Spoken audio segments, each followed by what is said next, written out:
Coming up, one day this legend was working on material for a new album when a famous friend came by with a guest, and they were grumbling about how difficult it was to be coming of age in the 80s. They were younger.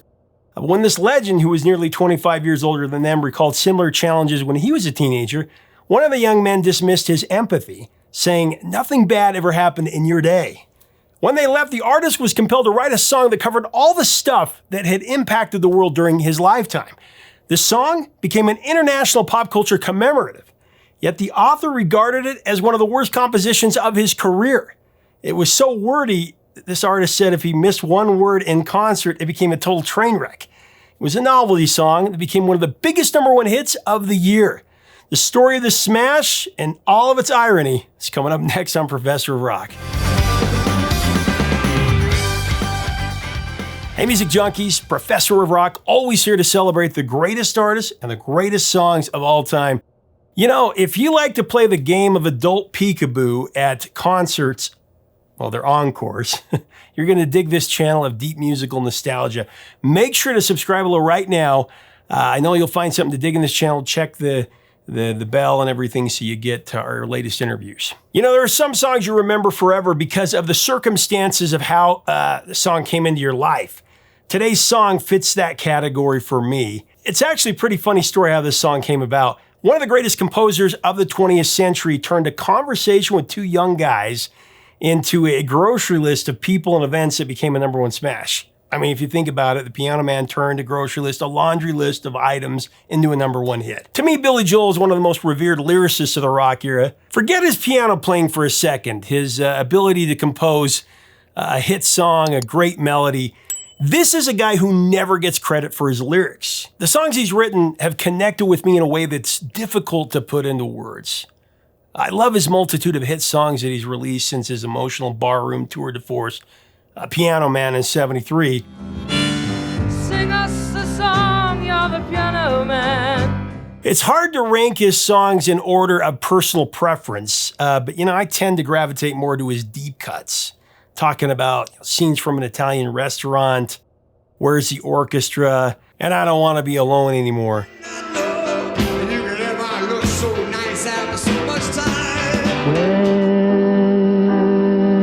the orchestra? So cute and I don't want to be alone anymore. Now this may not be in my top 5 or even in my top 50 Billy Joel songs, but the backstory of Billy's third #1 hit, We Didn't Start the Fire, it's very intriguing.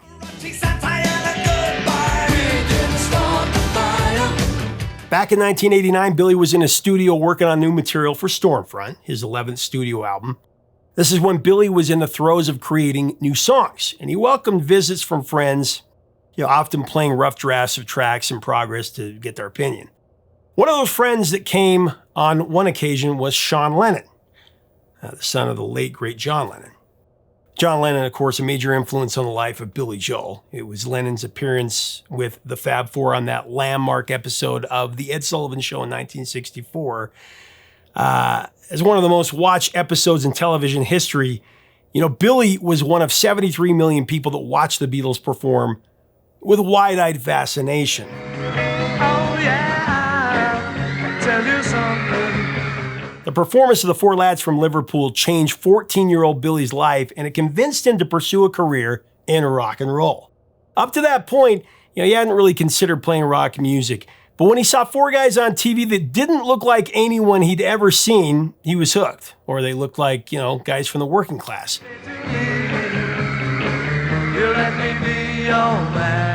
And Billy was particularly drawn to John Lennon. He recalled a certain defiance in his face, for sure. After the Beatles broke up, John Lennon moved to New York City and resided in the Dakota in Manhattan's Upper West Side. Although the Dakota wasn't far from where Billy lived, he was such a huge fan, he thought better of what he called bothering the man. But when John Lennon was shot and killed in front of the Dakota in 1980, Billy mourned heavily. He deeply regretted that he had never taken advantage of the opportunity to meet his hero.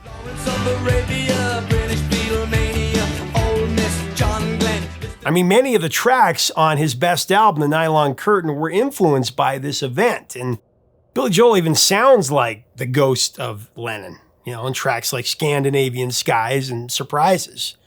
Both very haunting and ethereal in nature, these songs. Pull the shades and close our eyes, and it shouldn't surprise you at all. Sean Lennon was only 5 years old when his father died. Now, one afternoon, Sean Lennon came by with a friend. And Sean and Billy, they were chewing the fat, as they say. The usual, how you doing, what's new, that kind of conversation. Sean proceeded to complain about how difficult it was to be a teenager in 1989. He was bemoaning social conditions that marred the times, like the AIDS epidemic, the crackdown in Tiananmen Square, the war in Nicaragua, the Exxon oil spill, and others. Billy was approaching his 40th birthday, and he tried to commiserate with his young friend, remembering that he too was very overwhelmed by the world events when he was a teenager. And Sean and his friend laughed at Billy's comments. They argued that things were much worse than they were in his day. It's usually the case. Sean opined that Billy was lucky to have grown up in an earlier era, adding that Billy had no idea what they were going through since everyone knows that nothing happened in the 50s. Billy was incredulous. He couldn't believe what he was hearing. They never heard of the Korean War, the events of Little Rock, or the Suez Crisis, not to mention Vietnam. Or what about the ominous threat of nuclear weapons from the conflicts of the Cold War that put everyone on edge for most of the 50s? The air raid drills where Billy Joel and his friends hid under their desks. My dad used to tell me about that. When Sean and his friend left the studio, Billy, still reeling from astonishment over this conversation, was determined to write a song that proved his point. The world's a mess, and it's always been a mess, and it really won't stop being a mess. It was always burning since the world's been turning. We didn't stop. Billy started to write down all the pivotal events and iconic figures he could remember during his 4 decades on Earth. Not just events that affected baby boomers, but all generations. It was a laundry list of events and people and places, and he just wrote them all out. Harry Truman, Doris Day, Red China, Johnny Ray. Billy's song evolved into a frantic journey through the second half of the 20th century, encapsulating an era of tumultuous events, social shifts, sports, music, movies, literature, and the public figures that, modeled culture. He kicked off his composition with a shout out to Harry Truman, who was the president of the United States when Billy was born in 1949. And he segued to H-bombs, Marlon Brando, Einstein, Communist Bloc, Marilyn Monroe, Vietnam, the assassination of JFK. Television, North Korea, South Korea, Marilyn Monroe. Watergate, landing on the moon, Reagan, the Berlin Wall, the crisis in the Middle East, and concluding with what was foremost on people's mind in the late 80s, foreign debts, homeless vets, drugs, AIDS, the martial law in China, and the rock and roll cola wars. The battle between Pepsi and Coke, that started some of the biggest pop stars ever selling a sugared beverage.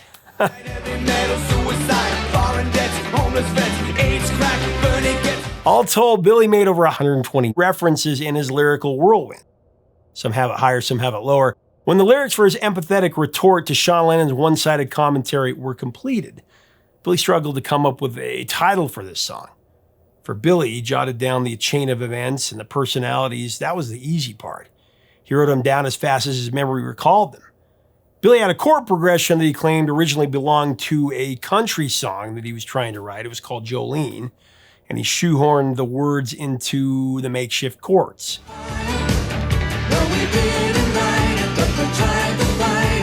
He wanted to incorporate the word fire in the title, but he just wasn't sure how to fit it into a catchy context. Not long after that, another friend came by the recording studio for a visit. This time it was the publisher of Rolling Stone magazine, who will go unnamed. Billy presented the titles that he thought of, asking the publisher for his opinion. Turns out he didn't like any of the titles that Billy threw at him, until he said, "What about We Didn't Start the Fire?" There it was. Trouble in the Suez. We didn't start the fire. As we dive into more of this, I do want to thank our sponsor, Zenni Eyewear, the glasses that I always wear. Look smart, get smart with Zenni's newest frames. I'm telling you, you have so much you can choose from. Design your own. for a great price. Make sure to click on the link right up here, our info button, to get the best prices on eyewear.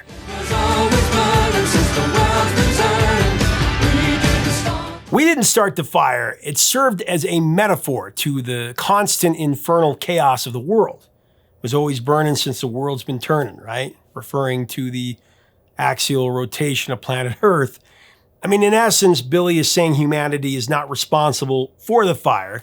The occurrence of major events, it's inevitable, a natural evolution of the universe. We didn't start the fire, but when we are gone, it will still burn on and on and on.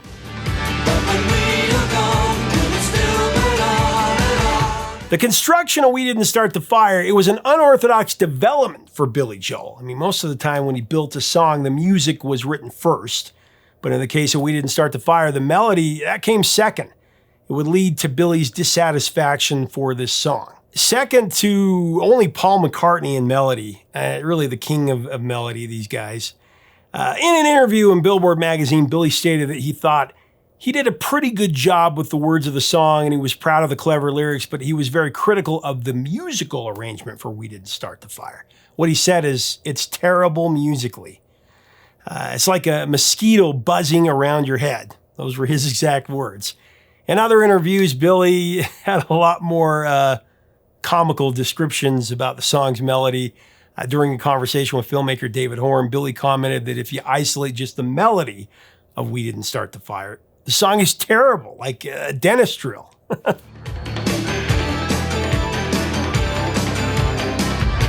He's even trashed the song on stage during one of his concerts at Toronto's Air Canada Centre in 2014. Just the word check. Billy stopped the show right in the middle of performing We Didn't Start the Fire, calling it one of the worst melodies I ever wrote. One of the worst melodies I ever wrote. So of course it went to number one, becoming one of his biggest hits. And one of the last number ones of the 80s, actually. Now, Billy may regard We Didn't Start the Fire as a novelty song with a terrible melody, but his vocal performance on the recording of the song demonstrated another dimension of his immense talent. Very underrated again as a vocalist. During a very difficult rapid-fire delivery, Billy never strains, he never breaks stride, he never loses momentum.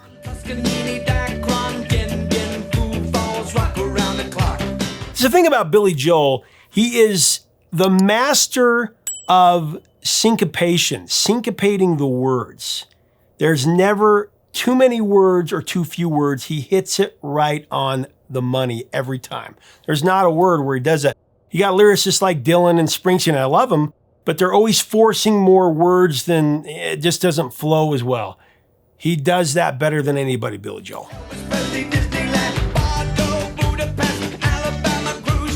Despite Billy's disdain for the melody of the track, though, We Didn't Start the Fire was the perfect lead single to introduce his fans to the Stormfront album in 1989. Not only was it Billy's first number one single since Tell Her About It in '83,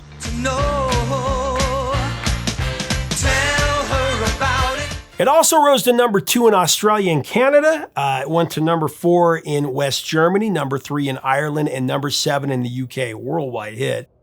We Didn't Start the Fire became more than simply a popular radio ditty, though. It transcended into the scholastic world as a sort of rhythmical history lesson.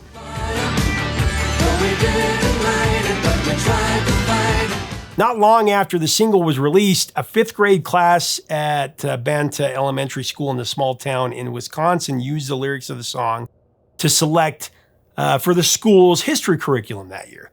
Billy responded by distributing a special edition cassette to 40,000 students and included 10 minutes of personal Billy Joel commentary. Believe me, I got a copy of that one as a kid. The reception to We Didn't Start the Fire from academia was kind of poetic, since at one point in his life, Billy wanted to be a teacher. Obviously, he became one of the world's most successful musical artists instead, but his sonic time machine did teach a lot of impressionable young students about major world events.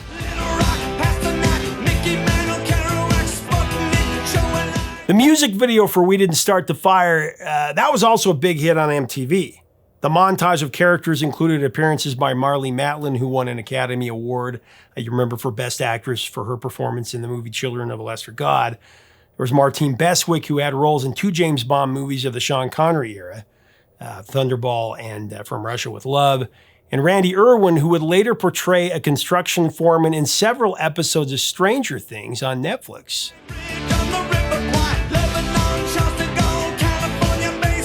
We Didn't Start the Fire was modernized in a cover version by Fall Out Boy in 2023. That progressed to number 4 on the US rock chart and number 4 on the alternative rock weekly tabulation. It stalled at number 94 on the Billboard Hot 100, but cracked the top 10 on the pop charts in Australia and New Zealand. The band, based out of suburban Chicago, picked up where Billy Joel's original left off in '89, and they covered events from that year to 2023.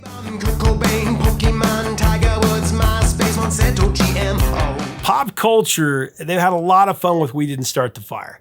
The song's been placed in a variety of TV shows, such as 2.5 Men, Veeps, Parks and Rec, there's 30 Rock and Family Guy.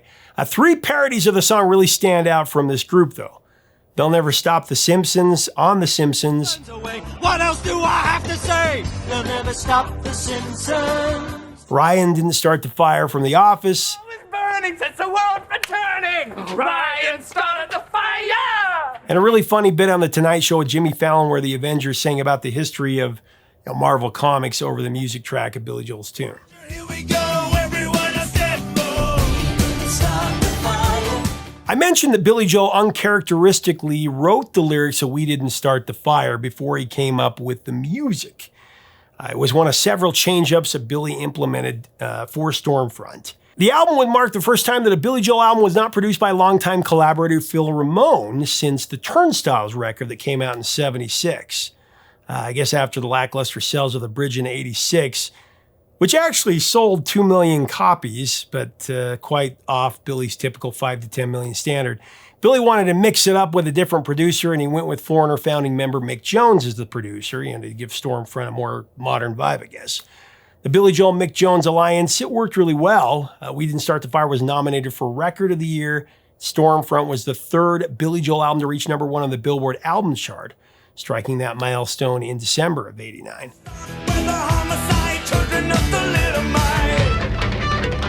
Billy was born at the onset of the Cold War between the United States and the Soviet Union. Billy described his childhood as being a Cold War kid in McCarthy time. He grew up with the perpetual fear of nuclear missiles and the spread of communism. As I said, he had to hide under his desk.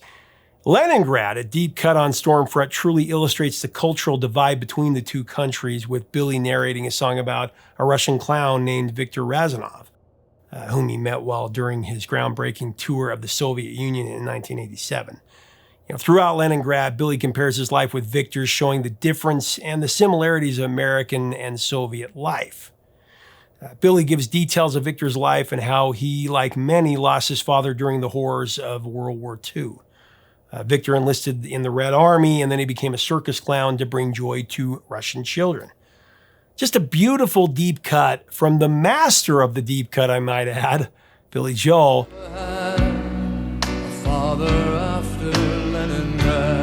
It may be one of his least favorite songs, but there's no question that We Didn't Start the Fire is a fan favorite. If you've ever attended a Billy Joel concert and you heard thousands of people singing along without flubbing a word, you know what I'm talking about. Billy actually relies on audience participation when he sings the song in his live performances because he often has a hard time remembering all the iconic references. And he's even said he's messed it up a few times. And those times the song came crashing down. It was like a big train wreck, like you said. One word in that song. And it's a train. Billy's been asked too many times to count if he plans on writing a sequel to We Didn't Start the Fire, with the updated events. And his response has never wavered. No, is what he said. He said, I already wrote one song that I didn't think was that good. I'm not going to write another one. Meanwhile, the world keeps turning and the fire keeps burning. Sorry, had to.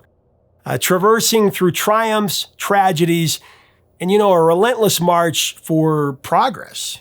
Billy Joel's composition is an ode to the enduring flame of human resilience in the face of an ever-evolving world.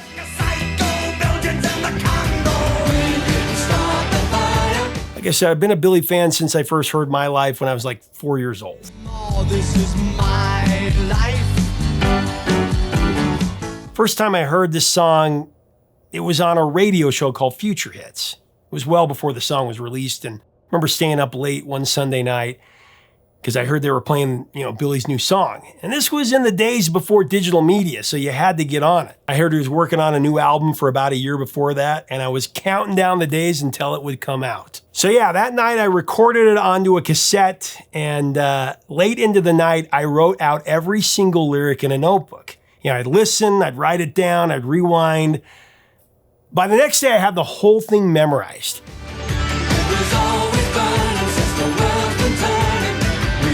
I doubt to this day, seriously doubt I would know who the children of thalidomide were or who George Santayana was. I'd learn that later on. But, and that was one of my favorite rhymes.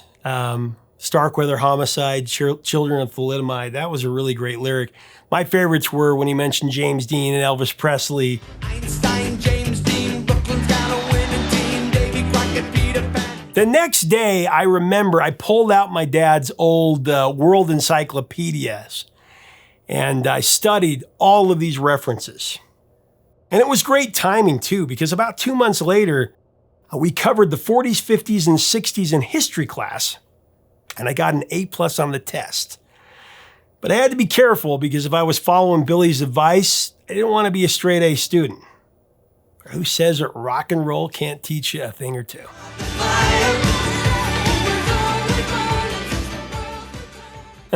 Thanks so much for watching. Leave us a comment about We Didn't Start the Fire. Did you ever know every lyric to this song? It's like It's the End of the World as We Know It, or Subterranean Homesick Blues. Both, I'm sure, were influences, but those were songs where you really had to know your stuff. Let's talk about it below. What do you think of this song? What are your memories of it? If you like our content, we invite you to subscribe. We'd love to have you as part of our community. Till next time, 3 chords and the truth, my friends.